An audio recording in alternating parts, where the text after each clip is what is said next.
From 1993 to 2010, I work as a overseas Filipino workers in Hong Kong. And during that time, I was busy serving the community, the church, and then there I met an elderly woman. Siya ay mga 70 plus na siya noon. But while she was serving tirelessly, ay napansin ko, she was always smiling. At one day, I asked her, sabi ko, Nay,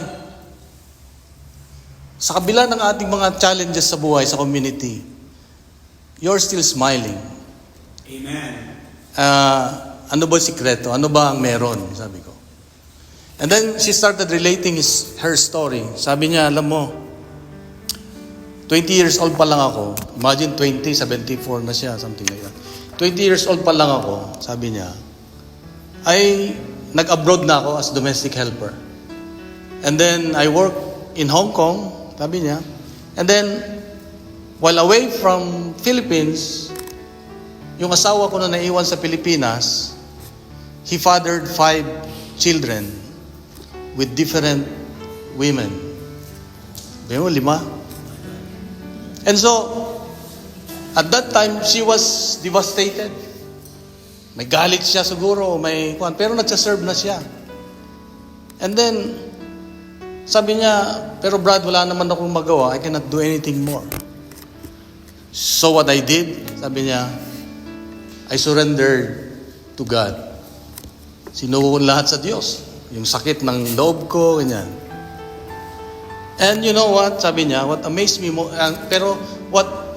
most about this elderly woman is that, sabi niya, alam mo, ang ginawa niya ay, he took all the children, he cared for them, he took care for them, pinalaki niya sila, hanggang nakatapos sila ng college. And then, instead of allowing that bitterness sa puso niya, ay kanyang isinuko sa Diyos, inopen niya yung kanyang puso. Kaya sabi niya, alam mo anak, mula nung sinuko ko yung puso ko, when I surrendered my heart, naging permanente yung aking ngiti. Naging permanente yung aking ngiti. Well, God has given us a very simple but very inspiring story to talk to us tonight. Bago po lahat, ako pala si Brother Allen.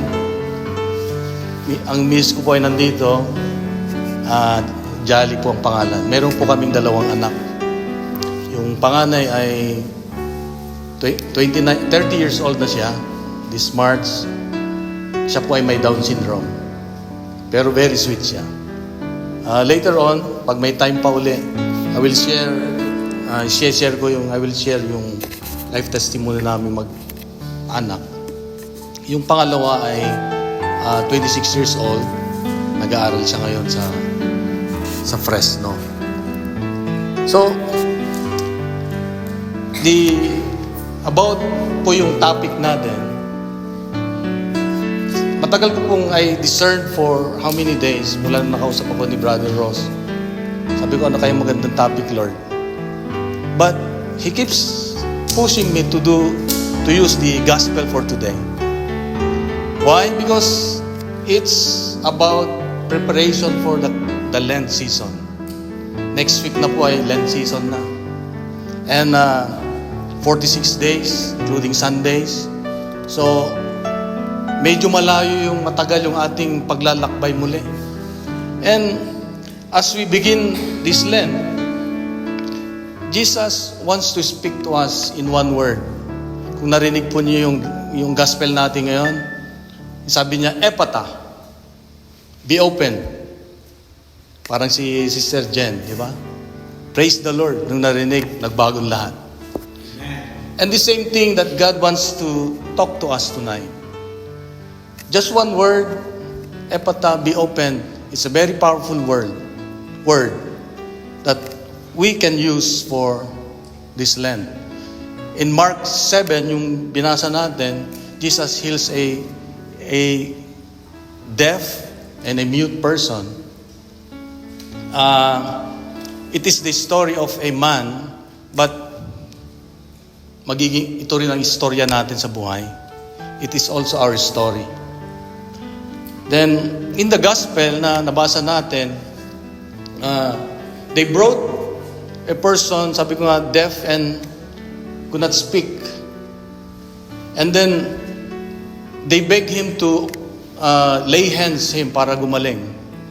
But something happened. It's a very personal way of healing. And then, ang ginawa niya ay dinala niya sa isang tabi yung tao in spite sa dami ng tao at hinawakan niya yung kanyang tenga. Tinusok niya siguro yung he touched just his ears at dinuraan niya yung kanyang finger at nilagay dun sa tang nung pipi at he looks up to heaven and sigh and said, ephata, be open. At nakarinig yung tao. Amen. Nakarinig ng tao. So, in this gospel, there's some points that God wants us to remember tonight. And the first one is about Lent. Lent is a season of opening. Pagbubukas. Lent is about opening our heart. Minsan kasi, puso natin, di natin namamalayan, nagsasarado na pala. At yung sarado na ito ay dulot ng because of sin, sometimes it closes our hearts. Because of the past wounds, broken relationships, it closes our hearts. Sometimes, yung fears natin, it closes our hearts. Yung discouragement natin sa buhay, nagsasarado na yung puso natin. And dito ay, if we are speaking spiritually, tayo din ay hindi na rin nakakarinig. If our hearts is closed, pag ang puso natin sarado, mahirap pakinggan ng Diyos. Mahirap magsalita ng malaya. Because ang pusong sarado ay he doesn't know how to control himself or herself already. I remember one time when I was we gave LSS in Las Vegas. When I was giving my talk, nakita ko yung isang matanda na umiiyak. My topic at that time was new life. When I was sharing, nung nakita ko siya, pinagmamasdan ko kung ano yung reaction niya. At nangyari, nung matapos na yung aking pagsasalita, siya ay nag-akman ng umalis. At kinukuha na yung gamit at umiiyak. Kaya hinabol ko siya. Sabi ko, Nay, alis na ba kayo? Sabi niya, oo. Sabi niya, hindi ko na kaya. Hindi ko na kaya yung naramdaman ko. Sabi niya. Bakit alam mo yung buhay ko? Bakit alam mo at yung sinasabi mo pa sa lahat yung nangyayari sa buhay ko? Sabi ko na, hindi ko kayo kilala. Maaring ang Diyos ang nagsasalita. Siguro maganda, maupo na lang kayo, pakinggan nyo. Bumalik kay bukas kasi bukas baptism in the Holy Spirit. And mas maganda yung mararanasan ninyo. At nalaman ko na lang pagkatapos ng seminar, siya pala ay isang nanay na yung kanyang mga anak ay nag-aaway-away. Hindi niya alam kung anong gagawin niya at pinapalayas na siya sa kanilang bahay. Patay na yung kanyang yung asawa, kaya everyday halos pumupunta sa sementeryo para kausapin yung kanyang asawa, para lang sabihin yung kanyang nararamdaman. You know, that thing happened to that old woman, nakikita ko kasi, nagiging grumpy siya. Yung itsura pa lang niya, grumpy. Pagpasok niya pa lang sa aming seminar, talagang parang galit lagi. Pag nagsalita, galit pag nagsalita. And you know what? That's the effect. Pag tayo ay grumpy. Pag yung puso natin ay sarado. When our heart is closed, we are not sharing what God wants us to share. Siguro, pag sinasabi ko ang grumpy, meron kayong naalalang tao, ay siya yung grumpy. Di ba? O ako yung grumpy. Alam nyo, ang grumpy na tao, he was not aware or she is not aware that she's hurting already other people. Hindi niya alam na nakakasakit na siya. At lalong nakakalungkot kung nasasaktan na niya, kung nasasaktan mo ay yung pamilya mo na. Yung mga anak mo na walang kamuwang-muwang, dahil grumpy ka, you are not aware of that. Nasasaktan mo na sila. And based from psychology, sabi nila, pag nakita kayo ng isang grumpy na tao, do not judge. Kasi baka meron siyang pinagdaanan daw nung mas bata siya. May mga tao na dumanas ng hindi magandang relasyon. May mga tao na dumanas ng kahirapan sa kanyang buhay. Kaya nung tumanda siya, naging grumpy. Kaya madaling malaman ng isang taong grumpy, yung hindi nang umingiti. Tingnan po natin yung katabi natin, pag hindi nang umingiti, grumpy. Pero dito, sabi ko nga, Lent is about the opening of our hearts. Diba? Pag grumpy tayo, pag meron tayong hindi magandang pangyayari sa buhay, nadidepress tayo, Lent is the best time for us to open our hearts. And that's the reason why the church has appointed a certain time for us to go back to Jesus. Hindi pwede yung puro tayo masaya. Hindi pwede yung puro tayo galit. We need a time to be with the Lord to open our hearts. Because if our hearts is locked, nakasarado, walang mangyayari sa atin na maganda dahil puro tayo malungkot sa buhay. Kaya maraming tumanda, hindi masaya nung pagtanda. Kami mag-asawa, laging nag-uusap. Sabi namin, pag tumanda tayo, ayoko yung lagi tayong nag-aaway o nagsusungitan. Gusto ko, sweet pa rin tayo. At ginagawa yan dapat, sabi namin, ngayon na. Dahil, pag hindi, pag tumanda tayo, walang mangyari sa atin. So, the church gave us this Lent season to open our hearts. Another point is that in the gospel, Jesus heals that person who is deaf and mute in a very personal way. Hindi niya sinabi, magaling ka na. He did not. Hindi niya lang sinabi.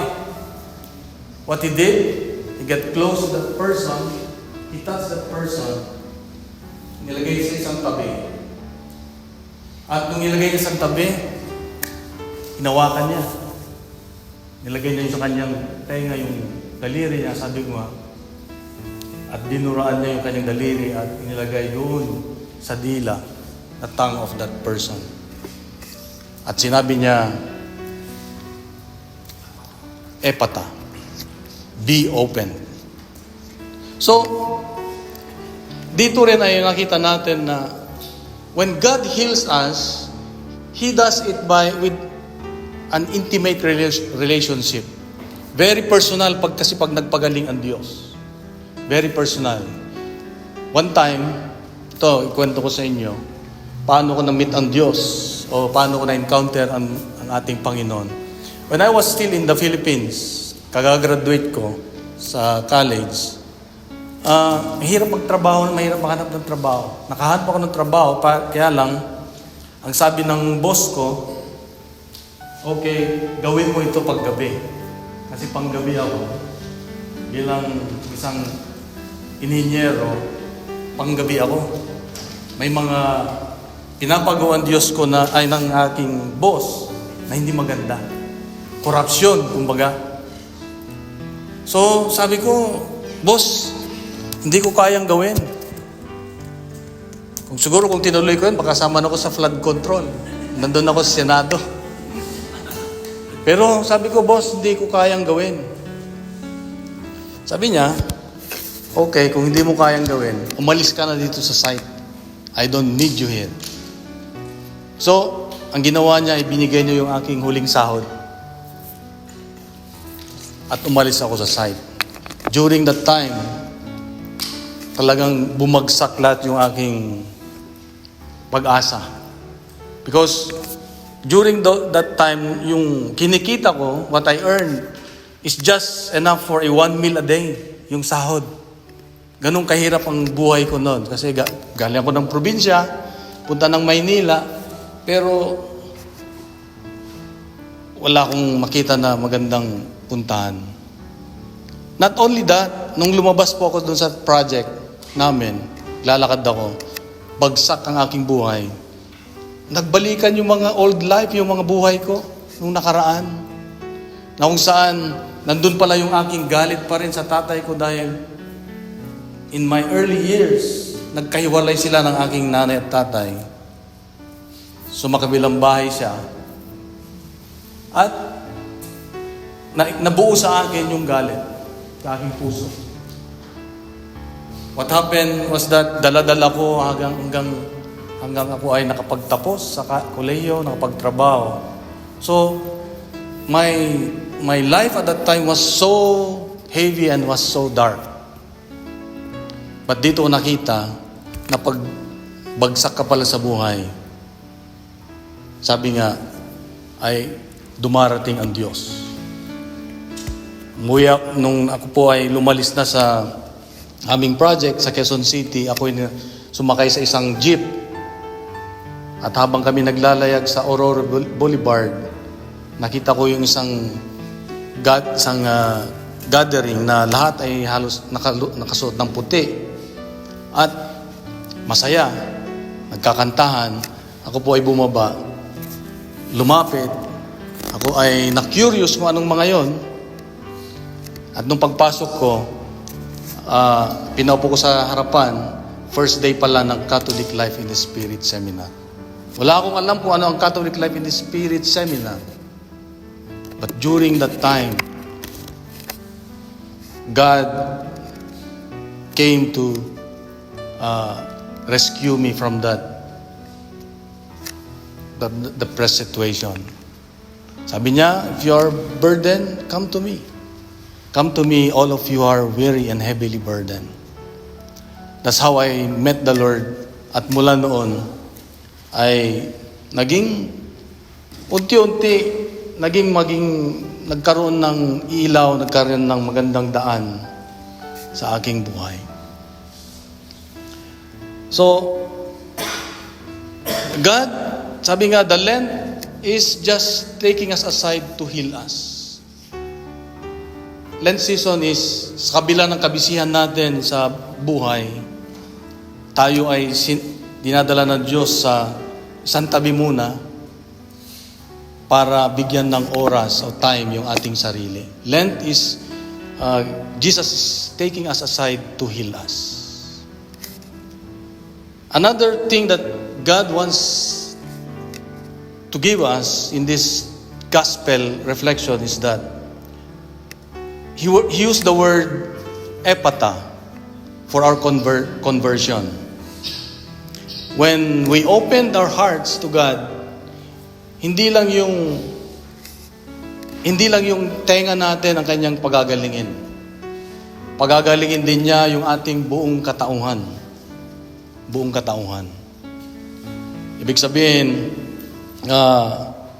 yung puso natin na the ears that stop listening will start to listen again to God. Yung puso natin na naging matigas, palalambutin niya. Kung kayo po ay nanonood ng Snow White,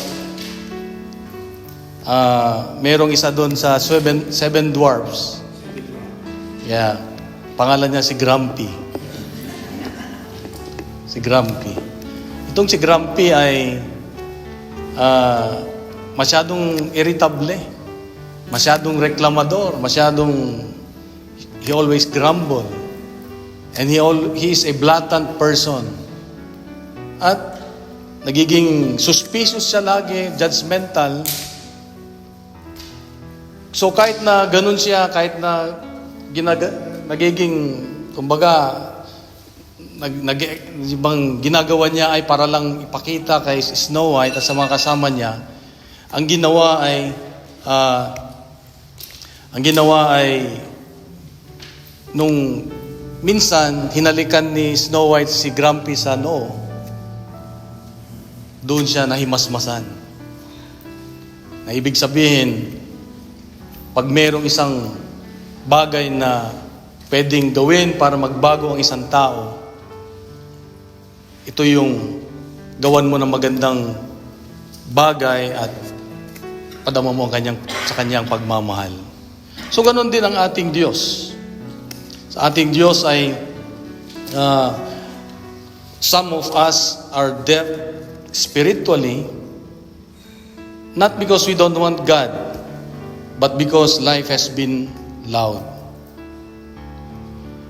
Kung napansin natin, si Jesus, siya ay nag-sigh nung bago niya sabihin yung epata, ibig sabihin nandun yung kanyang compassion sa tao na kanyang pagagalingin. So, ganun din tayo. God give us His compassion lagi para tayo ay magkaroon ng pagbabago. So, ang huli at pang-apat na pwede nating makuha dito sa gospel natin ay yung simbahan natin ay nagiging instrumento para tayo ay magkaroon ng kagalingan in this Lent season. The first one is yung ating mga sacraments. In the baptism, sa baptism na lang ay sinasabi ng pari, mabuksan ang iyong pandinig, makapagsalita ka upang the Lord will open your ears to hear His word. So sa isang bata, inahawakan ng pari yung tenga ng isang bata para lang mabuksan ang kanyang pandinig. And in confession, another way to heal us during this season is yung sacrament of confession. Minsan sabi nila, bakit pa ako mangungumpisal? Diba? Pwede namang diretso kay Lord. Pero sa totoo lang, base sa experience ko rin, sometimes yung puso natin ay deceitful. Pwedeng sabihin ng puso natin, pinagaling ka na ni Lord. Kaya iba pa rin yung naririnig mo na sinasabi ng pare na pinatawad na kita sa pangalan ng Diyos, sa pangalan ni Jesus at ng Banal Espiritu Santo. So, dito ay makita natin na the church has given us ways to be open this Lent. Huwag nating payagan na mawalan ng saysay o silbi ang Lent sa atin. So habang papasok na tayo sa Lent season, siguro magandang tanungin natin ang sarili natin. What needs to be open? Ano ba yung mga bagay na nakasarado? Sarado ba ang puso mo dahil because of fear? Sarado ba ang puso natin dahil sa mga anxieties natin? Sarado ba ang puso natin dahil hanggang ngayon meron ka pa rin hindi pinapatawad na tao? Na pag naalala mo at nakikita mo siya, ay parang sinasabi mo na wag muna. Sarado bang puso natin dahil sa kasalanan? Saradong ba puso natin dahil meron tayong tinatawag na spiritual dryness? Marami ang naglilingkod sa Diyos, okay sa panlabas, pero deep inside, merong tinatago.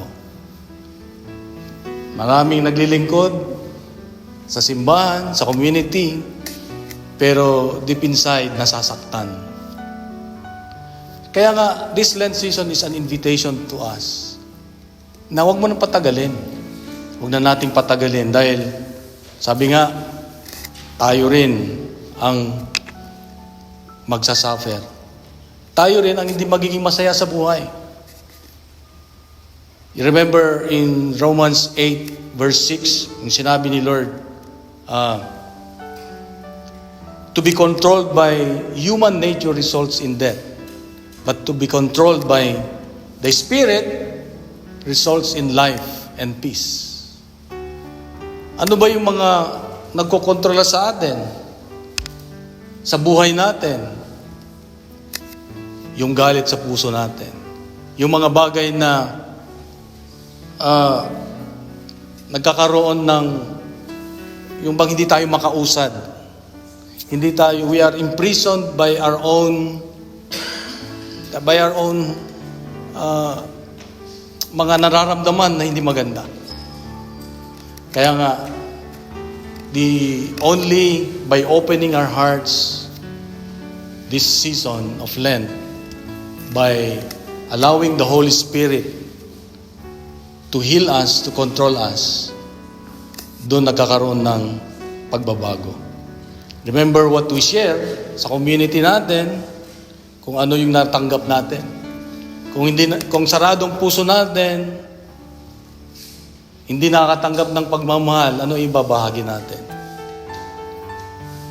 Serve tayo ng serve sa community, masaya dito, pero pagdating sa bahay, nakakasakit ka pa rin sa mga kapamilya mo, then, what's the point, di ba?